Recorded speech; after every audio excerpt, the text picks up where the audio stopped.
Bien, merci. On arrive petit à petit vers la fin de cette journée, donc je vais en quelques minutes donc faire remettre en perspective notre plan Luzerne 2026 et puis ce qui va se passer par la suite. Donc je dois dire en introduction, quand Éric Guimot m'avait confié le pilotage de cette prospective filière il y a maintenant ça 2 ans, j'étais quand même loin de me douter que le chemin serait si sinueux. Assez rapidement, cette période de réflexion s'est heurtée à une période de confinement avec son lot d'interrogations. Et pour être sorti malgré tout dans cette période, donc je pense là, je vois Thierry, je pense notamment à un déplacement épique chez nos amis de Grazaza en pleine épopée ICPE. Je peux vous dire qu'avoir les coopératives sur le terrain, les équipes salariées mobilisées, qu'en tant que syndicat, que porte-voix de la filière, ça vous oblige, et ça vous oblige encore plus qu'à l'accoutumée. Donc une fois très vite l'environnement sécurisé, notre intérêt commun, on va dire, a repris le dessus. En regardant dans le rétroviseur, j'ai même le sentiment, avec mes 10 modestes années de recul dans la filière, que nous n'avons jamais autant travaillé ensemble. On a parlé notamment des réunions de CET, les autres comités ont continué à travailler. Je vais dire qu'on s'est serré les coudes et j'avais même envie de dire on s'est bien entouré. Parce que ce document qu'on a baptisé par la suite Luzerne 2026, il a vocation à nous guider, nous, filières, à nous servir de phare pour les années à venir. Et c'est donc fondamental qu'il entre en résonance avec son temps. Son temps, c'est celui des révolutions. Alors dans les révolutions, il y a celles qui sont là, je pense au climat en particulier, on en a parlé tout à l'heure, je vais y revenir, et il y a celles qui viennent. Et dans celles qui viennent, au premier rang desquelles on trouve la révolution verte et son impact sur notre nouvelle PAC. Alors quand je dis bien entouré, c'est qu'on a pu compter sur des personnalités telles que Thomas Garcia Scarate, haut fonctionnaire européen, ou encore même Alexandre Martin du ministère, dont vous vous souvenez certainement. Depuis, les partis s'occupaient des plaines équatoriennes, bien loin de nos plates-bandes, mais on poursuit nos échanges. Et grâce à ces deux personnes et à l'ensemble du comité de pilotage, on a pu comprendre assez tôt la force de ces différents enjeux, de façon à positionner notre Luzerne le plus favorablement dans la nouvelle programmation. Alors, il ne faut pas s'y tromper, rien n'arrive jamais tout seul. Alors d'aucuns vont nous dire demain, tiens, l'aide couplée à la production de luzerne déshydratée est reconduite. Tiens, elle permet d'accéder à moindre frais au niveau supérieur de l'éco-régime.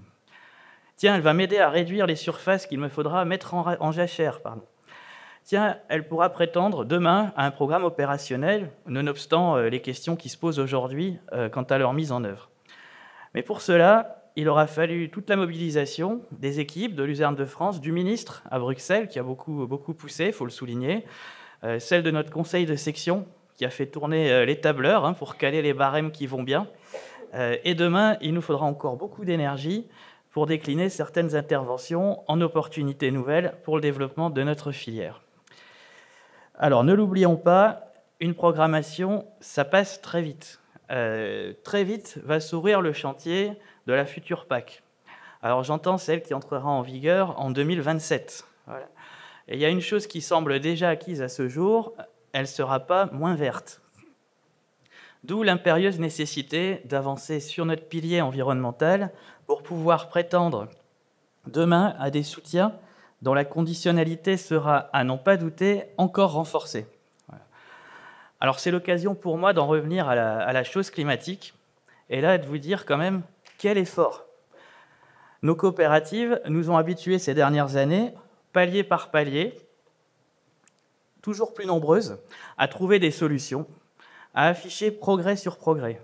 Et réunies dans Luzerne de France, cela a été rappelé ce matin, elles se sont fait accompagner, elles ont structuré leur amont, elles ont sécurisé leurs approvisionnements, elles ont massifié leur transition énergétique.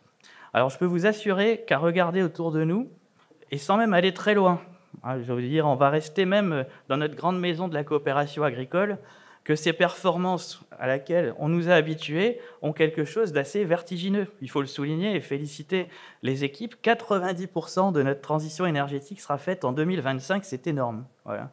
Et c'est toute notre chaîne de valeur qui va en profiter, puisqu'on a vu ça avec la présentation tout à l'heure de Didier, avec un poids carbone qui serait réduit à sa plus simple expression. Nos produits demain, ils pourront prétendre entrer dans un maximum de cases, entrer dans un maximum de formulations, trouver davantage de débouchés. Alors là aussi, ça nous a été exposé. Et pour autant, ces révolutions qui viennent, on le sait, elles nous réservent encore, à n'en pas douter, quelques bonnes suées. Les conséquences du changement climatique, on vient de le voir notamment avec Damien Larbre, nous obligent à repenser nos pratiques et sans doute les prochains chantiers à s'ouvrir porteront-ils sur l'amont agricole. Donc ces travaux, quand même, qui sont, il faut le souligner, menés depuis 30 ans autour de Damien, ne nous ont jamais paru aussi précieux. Comment demain on va adapter nos variétés à ces changements? Comment on va faire évoluer nos matériels, nos pratiques, sortir par le haut, en fait, du changement de paradigme qui est mené, on va dire, à marche forcée par nos autorités sur la question de l'usage des produits phytosanitaires. Quid des proliférations, autres fléaux qui accompagnent ces grands virages? Derrière tous ces enjeux qui sont déclinés en objectifs donc dans Luzerne 2026, se pose plus généralement la question de la préservation de notre chaîne de valeur dans un environnement qui, lui, change, qui est d'une grande complexité, voire d'une brutalité extrême. Donc comment on peut rester serein quand on observe le prix des énergies, les niveaux de précipitation de ces dernières années, voire même plus généralement les agressions subies par les agriculteurs de la part d'une société qui est toujours plus exigeante, à défaut parfois d'être suffisamment sachante sur nos métiers. Alors j'ose une réponse, puisque notre journée touche à sa fin et que notre président Éric Massé s'apprête à conclure. Je pense que tout simplement, c'est en faisant ce qu'on a appris à faire au sein du SNDF, chez COP de France et aujourd'hui dans Luzerne de France, c'est-à-dire travailler ensemble, unis, prendre les sujets pied à pied et nous efforcer autant que possible de faire de ces risques des opportunités. Il faut quand même souligner que c'est la pandémie qui a généré France Relance et qui nous a permis d'émarger massivement au guichet décarbonation, avec les résultats qu'on voit derrière. Et même de créer, Thierry Hamrel l'a rappelé ce matin, de toute pièce une aide qui n'aurait jamais pu exister en dehors de ce contexte particulier qui a permis de déroger à certaines règles européennes. Alors merci à vous tous, je ne veux pas être plus long, qui contribuez aux travaux de ces comités, aux cadres, aux élus qui s'y impliquent massivement. Et rendez-vous l'an prochain donc, pour un nouveau point d'étape de cet enthousiasmant chantier qu'est Luzerne 2026. Voilà.